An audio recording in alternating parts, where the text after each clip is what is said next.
नमस्कार, राधे राधे, अस्सलाम वालेकुम। कैसे हैं आप सभी। अपन बात कर रहे थे दोस्तों मेवाड़ इतिहास को लेकर, और अपन ने मेवाड़ के इतिहास में हम चर्चा कर रहे थे राणा कुंभा के बारे में। महाराणा कुंभा जो कि दोस्तों मेवाड़ के एक बहुत बड़े शासक हुए हैं, बहुत बड़े संगीतज्ञ भी थे। उन्होंने कई युद्ध लड़े थे, उन युद्धों में विजय भी प्राप्त की थी, और अच्छा गाना बजाना यानी कि डीजे पे डांस भी अच्छा करता था, सिंगर भी अच्छा ज़बरदस्त था। ये मत बोलना सर हनी सिंह के बराबर था क्या, बट सिंगर था, यानी कि एक लेखक भी हम बोल सकते हैं। बहुत ज़बरदस्त उन्होंने कई सारे ग्रंथ भी लिखे हैं राणा कुंभा ने। और दूसरी मैं बात करता हूँ, स्थापत्य कला जो है बहुत ज़बरदस्त रही है। विजय स्तंभ का निर्माण उन्होंने कराया है, कुंभलगढ़ का निर्माण कराया है, अचलगढ़, बसंती, मचान, सिरोही, बैराट, ये इन सब, भोमट, बैराट, इन सब का क्या करवाया है महाराणा कुंभा ने निर्माण कराया। दोस्तों मैंने लास्ट टाइम आप लोगों से बात की थी विजय स्तंभ के बारे में, कि विजय स्तंभ जो है दोस्तों वो 9 मंजिला इमारत है, और वो राजस्थान की प्रथम इमारत थी जिस पर 15 अगस्त 1949 को 1 रुपये का डाक टिकट जारी हुआ था। और उसी के साथ मैंने आपको बताया था कि विजय स्तंभ जो है मालवा विजय के उपलक्ष्य में इसका निर्माण कराया गया था। राजस्थान के इतिहास के पिता दोस्तों आप सभी को पता है, जिनका नाम आता है कर्नल जेम्स टोड, यानी कि घोड़े वाले बाबा। घोड़ी वाले बाबा यानी कि कर्नल जेम्स टोड क्या कहते हैं विजय स्तंभ के बारे में। कर्नल जेम्स टोड कहते हैं कि विजय स्तंभ जो है वो कुतुब मीनार से भी ऊंचा है। किससे भी ऊंचा है दोस्तों? कुतुब मीनार से। और विजय स्तंभ को कुतुब मीनार से भी ऊंचा बताया है। दोस्तों विजय स्तंभ जो है वो 9 मंजिला है, मैं आपको पहले बता चुका हूं। विजय स्तंभ की जो 9वीं मंजिल थी कुछ समय के पश्चात यानी कि टूटने लग गई थी, खराब होने लग गई थी, जर्जर कंडीशन में। तो उस 9वीं मंजिल का जो पुनः निर्माण कराया था, मेवाड़ में आने वाले शासकों में अपन बात करेंगे, चर्चा करेंगे कि उस 9वीं मंजिल का जो निर्माण कराया गया था वो स्वरूप सिंह के कराया गया, स्वरूप सिंह के द्वारा कराया गया था, ध्यान रखना। यानी कि विजय स्तंभ की क्षतिग्रस्त 9वीं मंजिल का पुनः निर्माण किसने कराया था? तो वो स्वरूप सिंह ने कराया था। किसने कराया था दोस्तों? स्वरूप सिंह ने कराया था।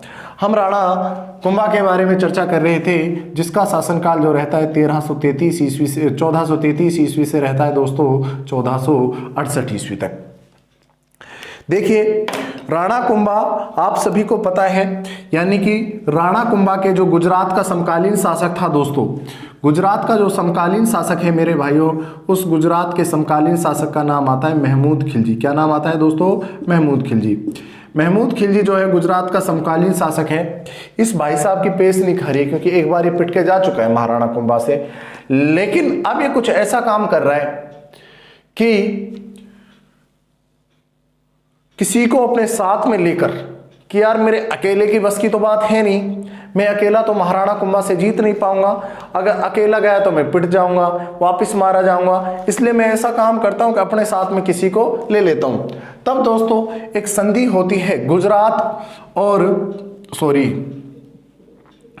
मालवा का शासक। मालवा का कौन है दोस्तों? मालवा का शासक था महमूद खिलजी, ठीक है। और गुजरात की मैं बात कर रहा हूं दोस्तों, गुजरात का शासक है, और गुजरात के शासक का नाम है दोस्तों कुतुबुद्दीन शाह। क्या नाम है? कुतुबुद्दीन शाह। कुतुबुद्दीन शाह जो है वो गुजरात का शासक है। गुजरात के शासक कुतुबुद्दीन शाह और मालवा के शासक महमूद खिलजी के मध्य, इन दोनों के मध्य दोस्तों एक संधि होती है, और उस संधि का नाम रहता है मेरे भाइयों चंपानेर की संधि। कौन सी संधि? चंपानेर की संधि। चंपानेर की जो संधि होती है वो चंपानेर की संधि होती है 1456 ईस्वी में। 1456 ईस्वी में चंपानेर की संधि किसके विरुद्ध होती है दोस्तों? तो ये चंपानेर की जो संधि होती है ये मेवाड़ रियासत के विरुद्ध होती है। किसके विरुद्ध? मेवाड़ रियासत के। और मेवाड़ का उस समय जो शासक था उसका नाम आता है महाराणा कुंभा। यानी कि आपको पता है सारंगपुर का युद्ध हुआ था 1437 में। उस युद्ध में क्या हुआ था दोस्तों? महाराणा कुंभा ने बढ़िया वाली मार दी थी। किसमें? महमूद खिलजी में। तो महमूद खिलजी ने सोचा कि यार ऐसे पार नहीं पड़ेगी, मैं अकेला महाराणा कुंभा से नहीं जीत पाऊंगा, मुझे कुछ ऐसा करना चाहिए। यानी कि एक महाराणा महमूद खिलजी के दिमाग में आया कि संगठन में क्या है, शक्ति है। तो महाराणा महमूद खिलजी ने संगठन वाली शक्ति की सोचा और एक संधि करी जिसका नाम आता है चंपानेर। ये चंपारण बिहार में पड़ता है, ठीक है, वो चंपारण अलग है। चंपानेर की संधि की किसके साथ? गुजरात के शासक कुतुबुद्दीन शाह के साथ। कुतुबुद्दीन शाह के साथ क्या कहा कि देख भाई, अपन दोनों साथ है, ना तो तेरी बस की बात है ना मेरे बस की बात है, अगर हम दोनों हो गए एक साथ तो बस की बात है। कौन सी बस की बात? कि अपन मेवाड़ के शासक महाराणा कुंभा को आराम से पराजित कर सकते हैं, आराम से उसकी हत्या कर सकते हैं, उसको मार सकते हैं। और अगर ऐसा हुआ, अपन दोनों भाई साथ रहे, तो मेवाड़ में से आधा आधा बटा लेंगे, आधा मेवाड़ तेरा रहेगा, आधा मेवाड़ मेरा रहेगा। बोले कैसी रही बात? बोलो यार एकदम टॉप, मजेदार, वाह मजा आ गया।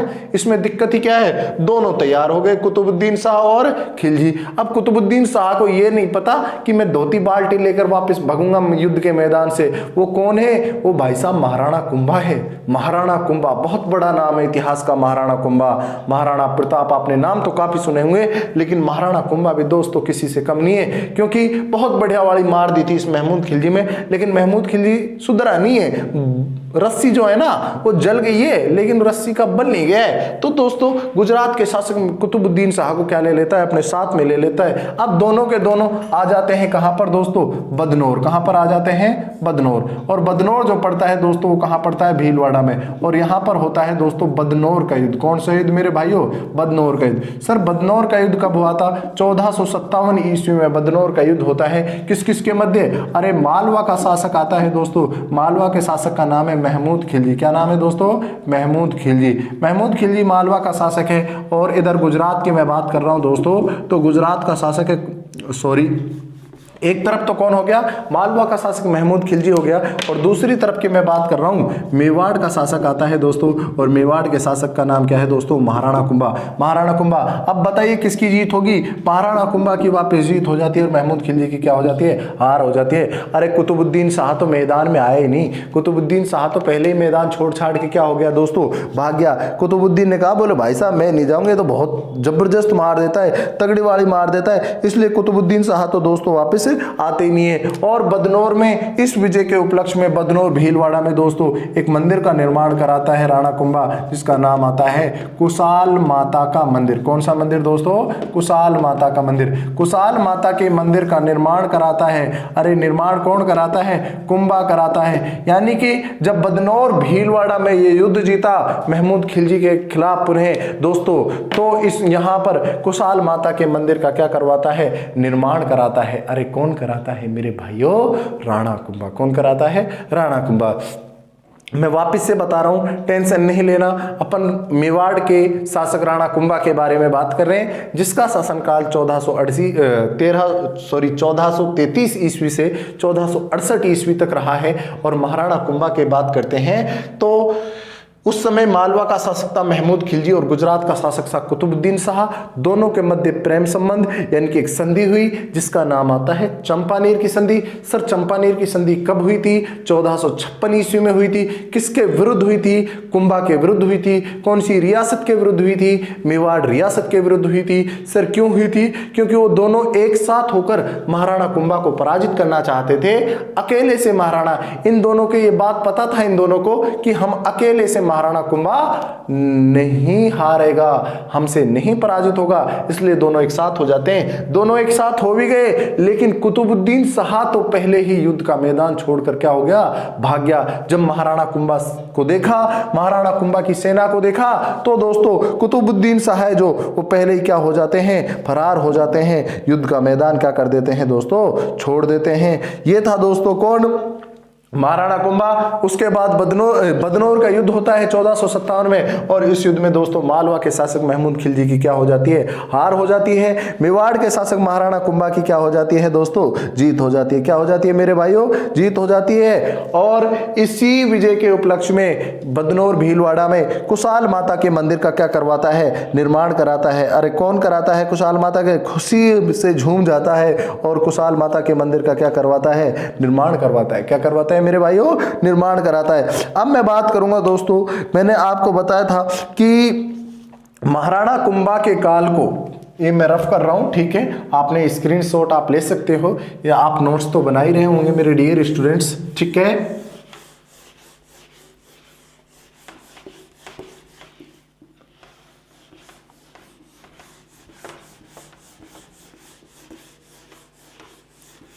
देखो,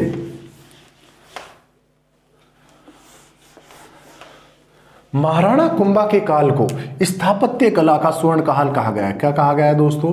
स्थापत्य कला का स्वर्ण काल। स्थापत्य कला का स्वर्ण काल कहा गया है किसके काल को? महाराणा कुंभा के काल को। महाराणा कुंभा के काल को स्थापत्य कला का स्वर्ण काल कहा गया है। आपको पता है वीर विनोद जो ग्रंथ है, इस वीर विनोद ग्रंथ के जो रचयिता है दोस्तों, वीर विनोद ग्रंथ के जो रचयिता हैं उनका नाम आता है दोस्तों श्यामल दास। क्या नाम आता है? श्यामल दास।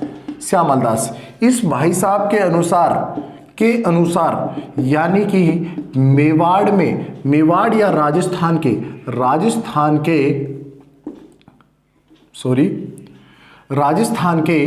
84 दुर्गों में से, कितने दुर्गों में से? 84 दुर्गों में से 32 दुर्गों का निर्माण किसने करवाया मेरे भाइयों? कुंभा ने। किसने करवाया? कुंभा ने। ये लो जी, यानी कि क्या बताया है, ये सिर्फ और सिर्फ वीर विनोद के अनुसार है, ठीक है। वीर विनोद के रचयिता श्यामल दास के अनुसार यानी कि मेवाड़ के या राजस्थान के 84 दुर्गों में से 32 दुर्गों का निर्माण किसने कराया दोस्तों? राणा कुंभा ने। ये जो श्यामल दास है मेरे भाइयों, ये श्यामल दास इसका दरबारी नहीं था कुंभा का, ये जो दरबारी था मेरे भाइयों, ये दरबारी था सज्जन सिंह का। किसका दरबारी था? सज्जन सिंह। सज्जन सिंह नामक मेवाड़ का एक शासक होता है, उसका दरबारी था कौन? श्यामल दास। तो अब हम कुछ दुर्गों की बात कर लेते हैं कि सर कौन कौन से दुर्ग हैं, देखते हैं दोस्तों। देखो, जैसे अपन बात कर लेते हैं, एक दुर्ग है जिसका नाम आता है दोस्तों कुंभलगढ़ दुर्ग। सभी ने सुन रखा होगा कुंभलगढ़ दुर्ग, आपने सभी ने सुना होगा इसके बारे में। कुंभलगढ़ दुर्ग के बारे में सुना होगा।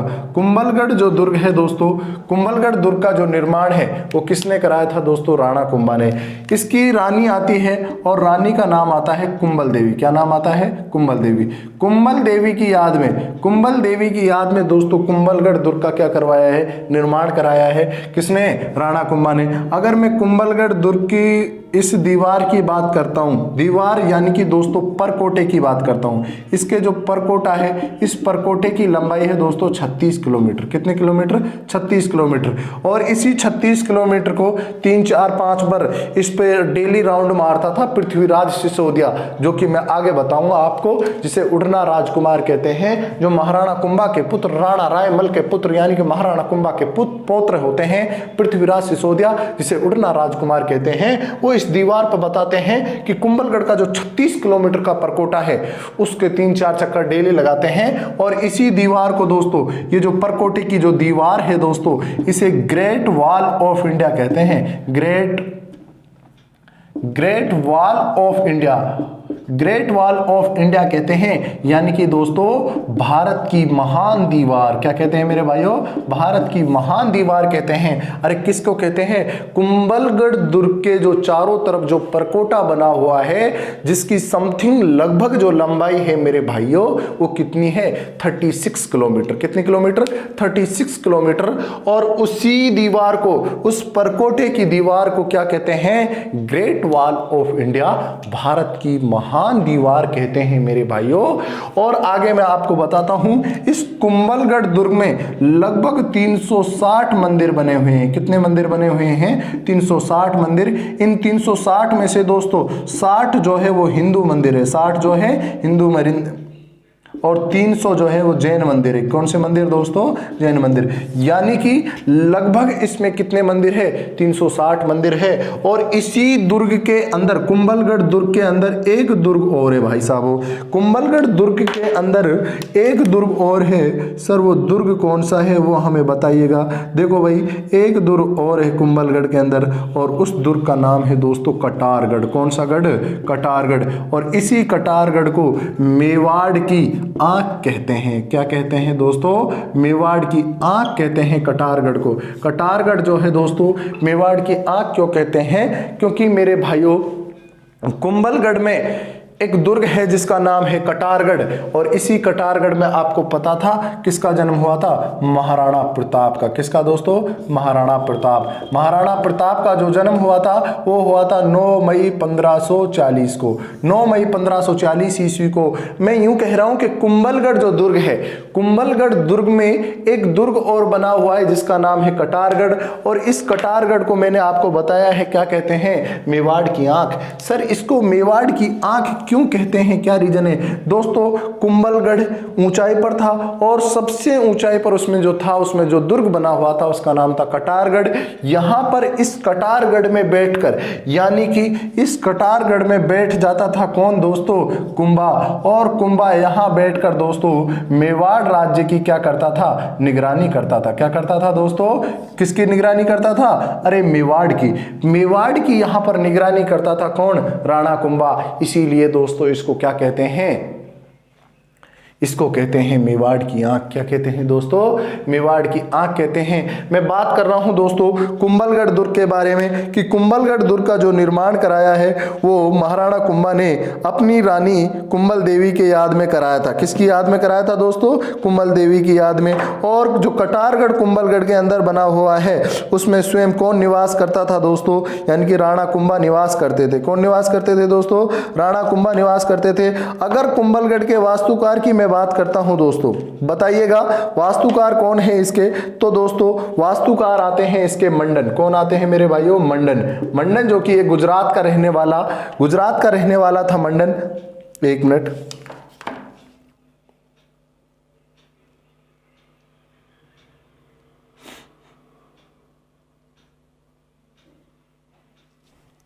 हाँ गुजरात का रहने वाला था कौन मेरे भाइयों? मंडन। ये इसके क्या है दोस्तों? वास्तुकार है। कौन से दुर्ग के? कुंभलगढ़ दुर्ग के। अगर मैं कुंभलगढ़ की बात करता हूं तो एक इंपॉर्टेंट फैक्ट और आता है 21 जून 2013। 21 जून 2013 को इसको शामिल किया गया था यूनेस्को विश्व धरोहर सूची में। यूनेस्को विश्व धरोहर सूची, यूनेस्को विश्व धरोहर सूची में शामिल किया गया था किसको दोस्तों? कुंभलगढ़ को। 21 जून 2013 21 जून 2013 को यूनेस्को की सूची में शामिल किया गया था दोस्तों कौन से दुर्ग को? कुंभलगढ़ को। कुंभलगढ़ कहां पड़ता है? राजसमंद में। कहां पड़ता है? राजसमंद में। क्लियर मेरे भाइयों? यानी कि मैंने अभी तक बात की है कि स्थापत्य कला का स्वर्ण काल कहते हैं किसके काल को? महाराणा कुंभा के काल को। यहां से मैं कुछ चीजें मिटा देता हूं। इसी कुंभलगढ़ में इनकी पृथ्वीराज सिसोदिया की भी दोस्तों छतरी बनी हुई है, उसके बारे में भी बात करेंगे अपन। वो पृथ्वीराज सिसोदिया जिसे क्या कहते हैं? उड़ना राजकुमार। कौन सा राजकुमार दोस्तों? उड़ना राजकुमार। एक हो गया भाई साहब कुंभलगढ़। कौन सा? कुंभलगढ़। कुंभलगढ़ हो गया। दूसरे अगर मैं बात करता हूं अचलगढ़। कौन सा गढ़ दोस्तों? अचलगढ़। दूसरा तीसरे नंबर पर बसंती, मचान। बसंती और मचान कहां पर है? सिरोही में। कहां पर है? सिरोही में। अचलगढ़ कहां पर है? आबू। अचलगढ़ कहां पर है? आबू। नेक्स्ट दोस्तों भोमट। भोमट कहां है? बाड़मेर में। भोमट कहां है दोस्तों? बाड़मेर में।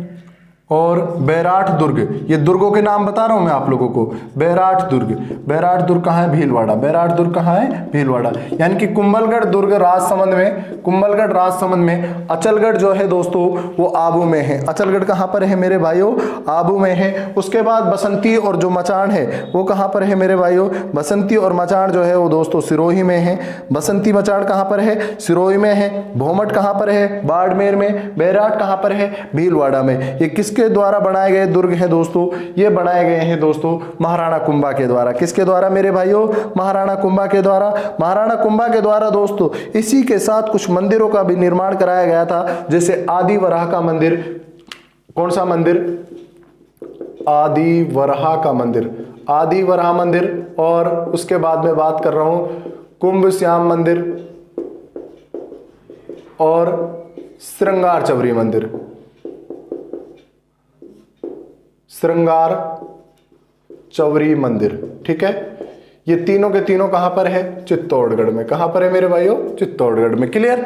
यानी कि मैंने अभी तक आपको क्या बताया, मैं महाराणा कुंभा के बारे में बात कर रहा हूं कि महाराणा कुंभा के द्वारा कुंभलगढ़ का निर्माण कराया गया, अचलगढ़ जो कि आबू में है, बसंती मचान दुर्ग सिरोही में है, भोमट दुर्ग बाड़मेर में है, बैराठ दुर्ग कहां पर है? बैराठ दुर्ग भीलवाड़ा में है। कहां पर है दोस्तों? भीलवाड़ा में। इधर मैं बात कर रहा हूं दोस्तों, कुछ मंदिरों का भी निर्माण कराया गया, जैसे आदि वराह मंदिर, आदि वराह जो मंदिर है, कुमश्याम मंदिर है, श्रृंगार चौरी मंदिर है, ये सभी के सभी मंदिर कहां पर है दोस्तों? चित्तौड़गढ़ में। कहां पर है मेरे भाइयों? चित्तौड़गढ़ में। मेवाड़ के 84 दुर्गों में से, राजस्थान के 84 दुर्गों में से 32 दुर्गों का निर्माण किसने कराया दोस्तों? महाराणा कुंभा ने। यहां तक किसी को कोई समस्या? एक बार स्क्रीनशॉट ले लो, फटाफट उतार लो। कुंभलगढ़ के बारे में मैंने बताया था कि इसका जो परकोटा है, उस परकोटे की लगभग लंबाई जो है वो 36 किलोमीटर है, लगभग 360 इसके अंदर मंदिर हैं, और इसके जो परकोटे की लंबाई है वो कितनी है दोस्तों? 36 किलोमीटर, जिसको 3, 4, 5 बार बताते हैं। पृथ्वीराज सिसोदिया जो कि उड़ना राजकुमार था, इसको दिल्ली, जिसे ग्रेट वॉल ऑफ इंडिया कहते हैं, ठीक है, ये ध्यान रख लेना। कुंभलगढ़, राजसमंद, अचलगढ़, आबू, बसंती मचान सिरोही, बोमट, बाड़मेर, बैराठ, भीलवाड़ा, ठीक है। श्यामल दास जो है एक किसका दरबारी था? सज्जन सिंह का, ठीक है। आदि वराह मंदिर, कुमश्याम मंदिर और श्रृंगार चौरी मंदिर, ठीक है। रफ कर रहा हूं मैं, आगे चलते हैं अपन।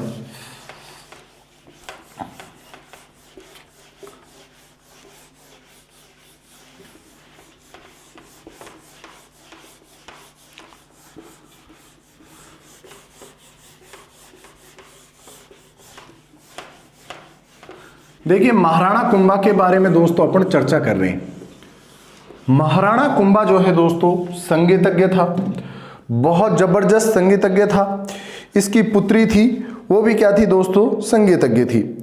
अगर मैं महाराणा कुंभा की बात करता हूं दोस्तों, महाराणा कुंभा जो है अच्छा संगीतज्ञ था। इन्होंने कई सारे क्या लिखे थे दोस्तों?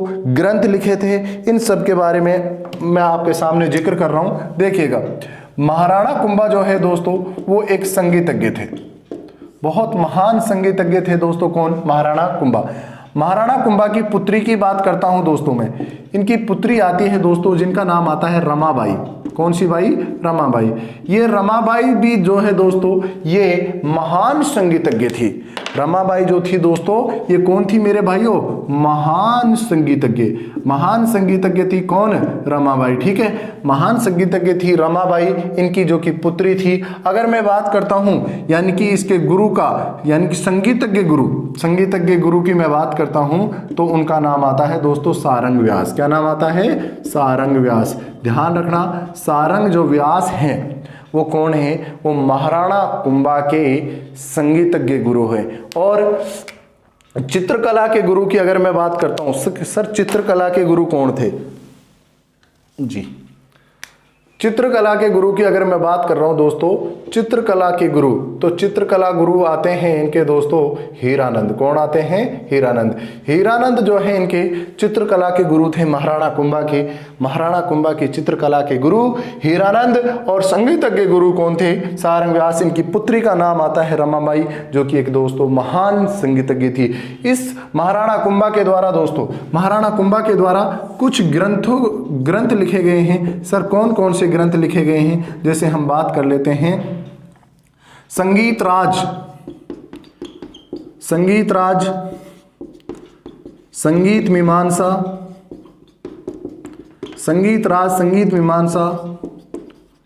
सूड या सुधा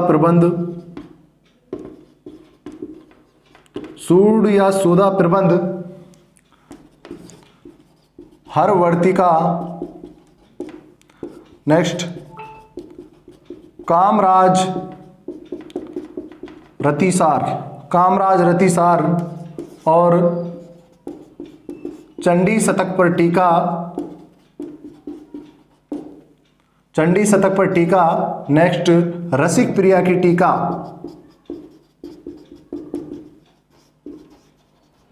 ये लो, ये किसके ग्रंथ है दोस्तों? राणा कुंभा के।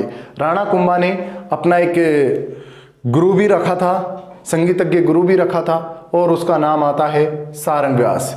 इसके कुछ ग्रंथ हैं जो मैंने आपको बताए हैं कि पहला है संगीत राज, दूसरा संगीत मीमांसा, तीसरा सूड या सूदा प्रबंध, चौथा हरवर्तिका, पांचवा कामराज रतिसार, छठा चंदी शतक पर टीका और सातवां रसिक प्रिया की टीका। कौन सी टीका दोस्तों? रसिक प्रिया की टीका और चंडी शतक पर टीका, कामराज रतिसार, हरवर्तिका, सूड सूदा प्रबंध, संगीत मीमांसा और संगीत राज और एक संगीत रत्नाकर। ठीक है, ये लो और लिख देता हूं, संगीत रत्नाकर। संगीत रत्नाकर, सूड सूदा प्रबंध, कामराज रतिसार। अगर मैं इसके दरबारी विद्वान की, वास्तुकार की बात करता हूं दोस्तों, आपको दरबारी विद्वान की मैं बात करता हूं, तो इनका दरबारी विद्वान आता है, उसका नाम मैंने आपको बताया था, कई बार मैं नाम ले चुका हूं, मंडन।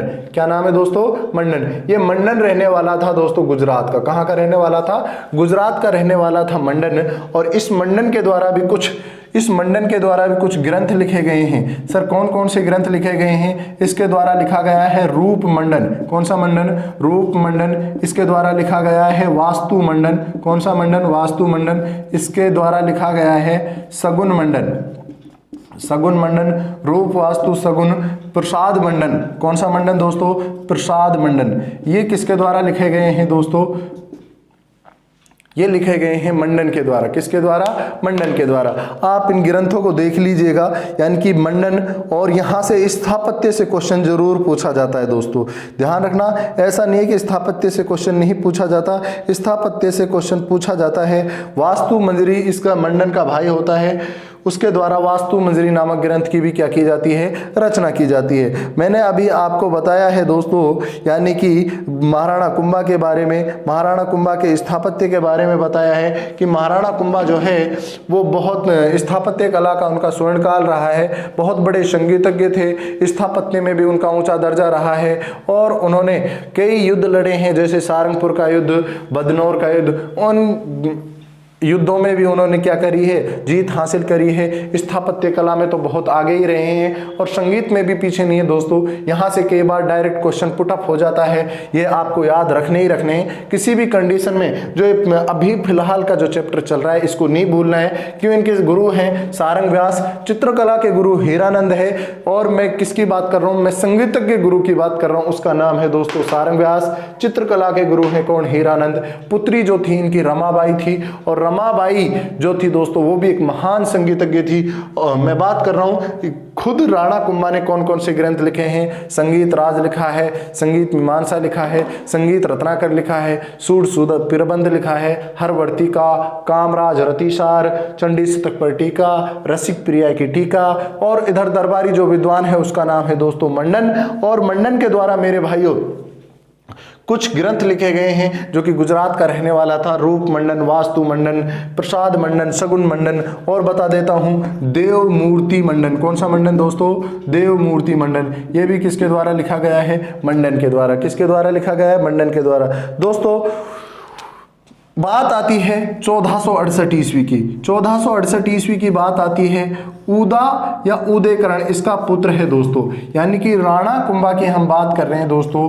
राणा कुंभा, राणा कुंभा की बात कर रहे हैं। राणा कुंभा का एक पुत्र आता है और पुत्र का नाम आता है उदा या उदयकरण। उदा या उदयकरण। उदा या उदयकरण के द्वारा दोस्तों राणा कुंभा की क्या कर दी जाती है? हत्या कर दी जाती है। 1468 ईस्वी में उदा या उदयकरण के द्वारा अपने पिता ही यानी कि राणा कुंभा की दोस्तों क्या कर दी गई? हत्या कर दी गई। इसलिए उदा या उदयकरण को मेवाड़ का दोस्तों क्या कहते हैं? पितृहंता कहते हैं। क्या कहते हैं? पितृहंता।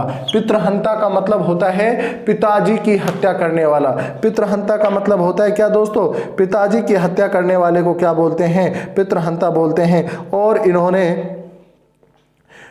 और इन्होंने दोस्तों यानी कि अपने पिताजी की क्या की थी? हत्या की थी। अरे किसने की थी दोस्तों? राणा कुंभा के पुत्र उदा या उदयकरण ने अपने पिता की हत्या करी दोस्तों, और इसको पितृहंता बोलते हैं। किसका? मेवाड़ का पितृहंता बोलते हैं। लेकिन दोस्तों जैसी करनी वैसी भरनी, उदा को तो मेवाड़ का पितृहंता बोलते हैं। 1473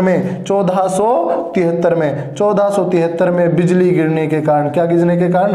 आकस्मिक बिजली गिरने के कारण इनका भी क्या हो जाता है? देहांत हो जाता है। तो किसी ने सही कहा है कि जैसी करनी वैसी भरनी, ना माने तो करके देख, दोजक भी है, जन्नत भी है, ना माने तो मर के देख। जैसी करनी वैसी भरनी, ना माने तो करके देख। जैसी करनी वैसी भरनी, ना माने तो करके देख। दोजक भी है, जन्नत भी है, ना माने तो मर के देख। तो पिता कुंभा की हत्या कर दी, और दोस्तों पिता की हत्या की तो 1473 में ऊपर वाले का अजाब आया, आकस्मिक बिजली गिरी, और जिसके कारण दोस्तों उदय या उदयकरण की क्या हो गई, मृत्यु हो गई। उदय या उदाकरण को मेवाड़ का क्या कहते हैं, पितृहंता कहते हैं। आपको ये याद रखना है, स्क्रीनशॉट लीजिएगा। अभी फटाफट क्लास कंटिन्यू रखते हैं, स्क्रीनशॉट लीजिएगा आप, और साथ के साथ क्या बनाने हैं, आपको नोट्स बनाने हैं, ठीक है।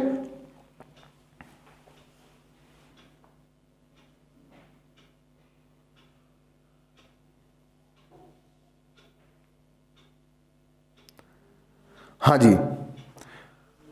अब अपन बात करते हैं दोस्तों, यानी कि महाराणा कुंभा के बाद जो शासक बनेंगे उनका नाम रहेगा दोस्तों राणा रायमल। क्या नाम रहेगा दोस्तों, राणा रायमल। राणा रायमल के बारे में अपन बात करते हैं दोस्तों, देखिएगा।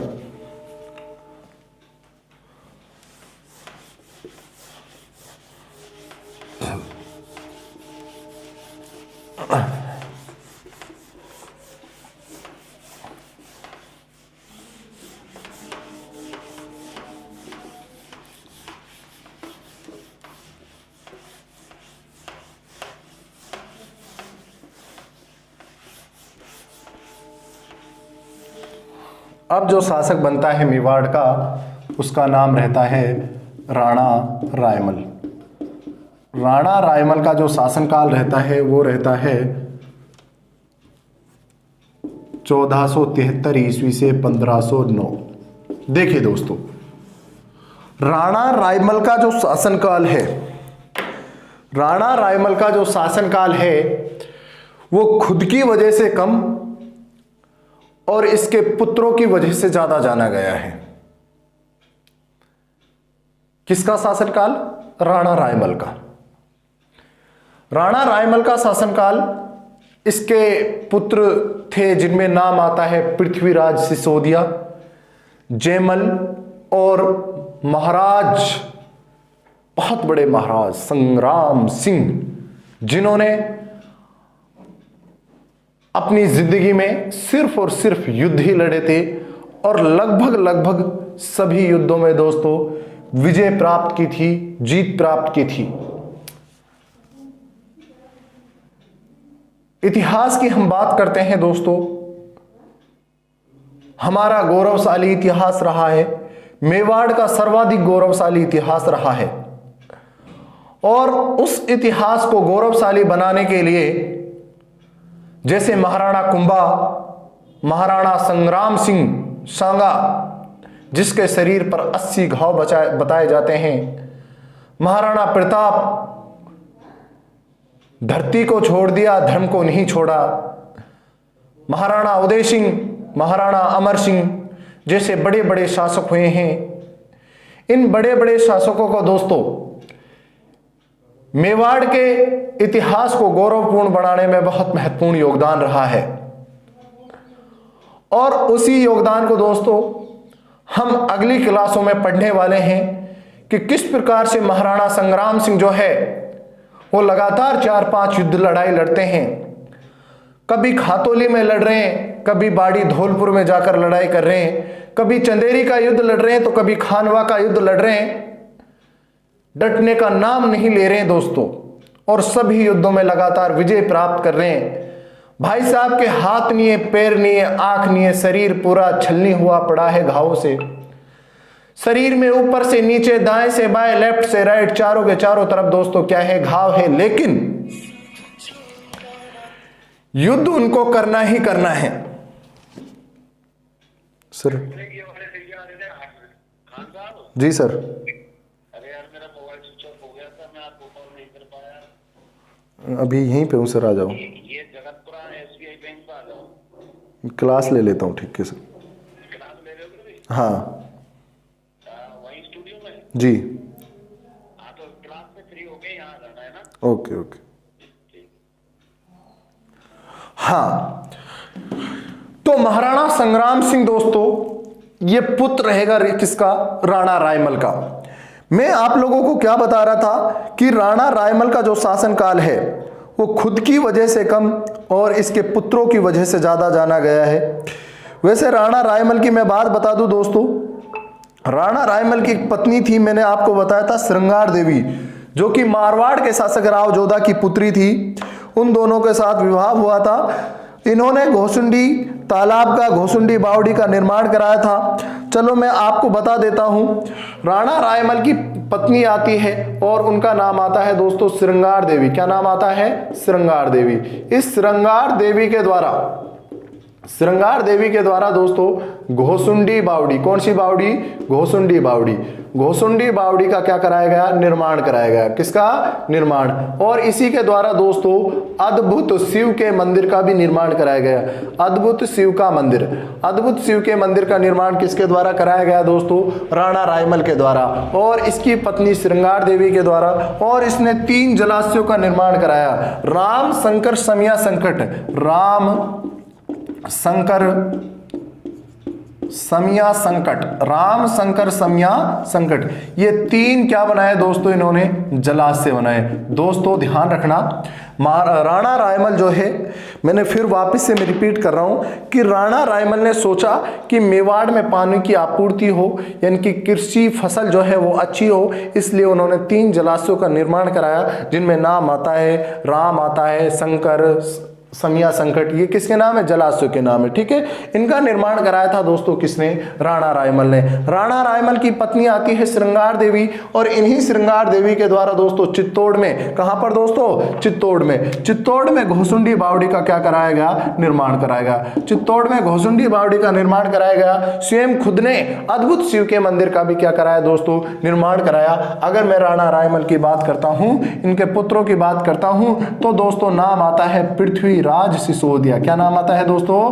पृथ्वीराज सिसोदिया। उसके बाद मैं बात करता हूं जयमल। क्या नाम आता है दोस्तों? जयमल। और तीसरे नंबर पर अगर मैं बात करता हूं, तीसरे नंबर पर संग्राम सिंह। क्या नाम आता है दोस्तों? संग्राम सिंह, यानी कि सांगा या संग्राम सिंह, सांगा या संग्राम सिंह। दोस्तों पहले ही बता चुका हूं कि राणा रायमल का जो शासनकाल है वो खुद की वजह से कम और सांगा या इसके पुत्रों की वजह से ज्यादा जाना गया है दोस्तों। क्योंकि अब इन तीनों में क्या होने वाली है? इन तीनों में लड़ाई होने वाली है, क्योंकि तीनों चाहते हैं कि मेवाड़ का अगला शासक क्यों बने।